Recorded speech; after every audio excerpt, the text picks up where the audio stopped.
নমস্কার, কেমন আছেন সবাই? আশা করি ভালো আছেন।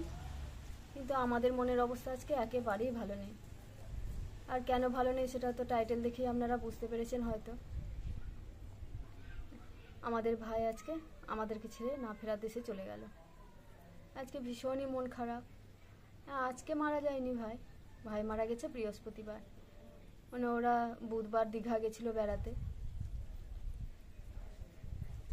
আর বৃহস্পতিবার রাত্রে মারা গেছে। দীঘাতে হঠাৎ পেটে ব্যথা শুরু হয়, হাসপাতালে ভর্তি করে। ওর ভাগ্নের সঙ্গে গিয়েছিল,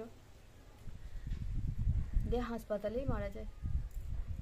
দিয়ে নিয়ে এলো, বৃহস্পতিবার রাত্রে মারা গেছিল। মানে বৃহস্পতিবার মারা যায় তখন প্রায় 11টা রাত। আমাদেরকে ফোন করে, ওর দাদাকে যখন ফোন করে তখন রাত 1টা বাজে। তো ওর দাদা আর কিছু বলেনি আমাদেরকে, ও সকালে ভোরবেলা উঠে আমাকে বলছে। তো ওদের বাড়িতে আর জানানো হয়নি। দিয়ে যখন ডেড বডি নিয়ে এলো আজকে শনিবার সকালে, মানে 6টার সময় নিয়ে এলো। কারণ ও পোস্টমর্টম করতে হয়েছে, পোস্টমর্টম করে তারপর অন্য অন্য কাগজপত্র সব ঠিক করে তারপরে ওখান থেকে যখন গাড়ি ছাড়ে, শুক্রবার সন্ধ্যেবেলা গাড়ি ছেড়েছিল আর সকালবেলায় শনিবার সকালে পৌঁছলো। ওটা আমার কাকা শ্বশুরের ছেলে, দেওর হয়। মানে আমাকে দিদি বলেই ডাকতো, কারণ আমার ছেলে ওকে মামা বলতো। তার জন্য ও আমাকে বলতো যে তুমি আমার বৌদি নও, তুমি আমার দিদি। ওই কোনো কোনো টাইমে বোধহয় বৌদি বলতো, বেশিরভাগ সময়ই ও আমাকে দিদি বলেই ডাকতো।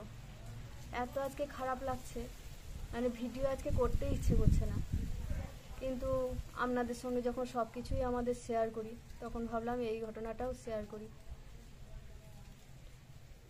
আর আমার ছেলের অনলাইনে পরীক্ষা চলছে, ও পরীক্ষা দিচ্ছে, আর ও তো নয়। ওই জন্য ভাবলাম আপনাদের সঙ্গে কথা বলেও একটু মনটা ঠিক হবে। কিছু ভালো লাগছে না আজকে। তো সকালে যখন ডেড বডি নিয়ে এলো তখন আমাদের বাড়ি থেকে ওদের বাড়ি যাচ্ছি, বেশ রাস্তাটা গেলাম হাঁটতে হাঁটতে, কিন্তু যখন ওই স্বর্গরথটা দেখলাম তখন পা মনে হচ্ছে যে আমার ভারী হয়ে গেল, আর যেতে পারছি না।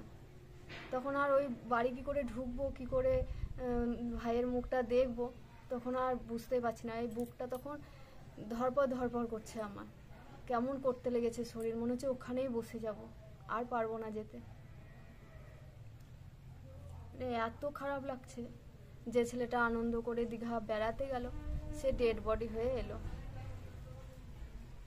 তো 9:30টার সময় নিয়ে গেল।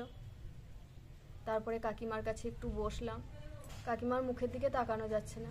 মানে এই 6 মাস আগে কাকু মারা গেল, আর এই আজকে ছেলে মারা গেল, মানে কাকিমার মুখের দিকে তাকানোই যাচ্ছে না। তো কাকিমার একটা ছেলে একটা মেয়ে, মেয়ের বিয়ে হয়ে গেছে, মেয়ে আছে কাকিমার কাছে। সবাই চলে গেল, আমরা কিছুক্ষণ বসলাম, তারপরে এখনই এলাম। এসে স্নান করলাম, এই কাপড় জামাগুলো কাচলাম, দিয়ে মুড়ি খেলাম। আজকে তো আমাদের গ্যাস ধরানো হবে না, যতক্ষণ দাহ কাজ শেষ না হবে গ্যাস ধরানো হবে না। তার জন্য রান্না তো হবে না, ওই কলা দিয়ে একটুখানি মুড়ি খেলাম। দাহ হতে হতে প্রায় বিকেল হয়ে যাবে হয়তো। একটু বসবো, দিয়ে আবার কাকিমার কাছে একবার যাব।